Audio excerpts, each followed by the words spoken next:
It is this sensitive artist who was arrested by the RCMP in Bécamo as he worked on a fresco atop scaffolding. I'm very lucky to be a close friend of the Nincri family, which means that I have access to their archives. This excerpt explains why Nincri was arrested.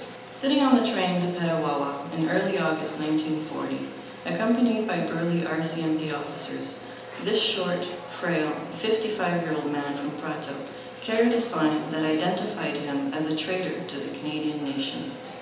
In full display, the sign attracted the ire and the spit of all the loyal Canadians on the train that day.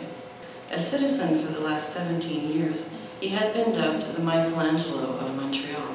His first important mandate had been the decoration of Saint-Viateur d'Outremont, but the crown jewel of his work, his gift to the Italian community of Montreal, was Madonna della Difesa, a church that was both his glory and his undoing. To celebrate the historic treaty, they had decided to commission a fresco depicting the important players of the treaty: Pope Pius XI, Pietro Gaspari, Benito Mussolini, and Italo Balbo, to name a few. But Nincri adamantly refused, stating that such a fresco had no place in a church.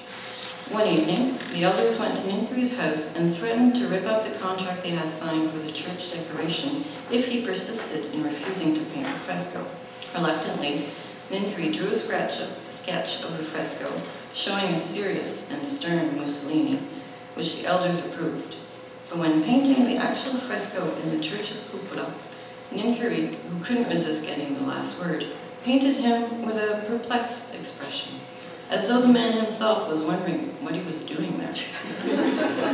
This, however, did nothing to convince the authorities that Nincri wasn't a fascist.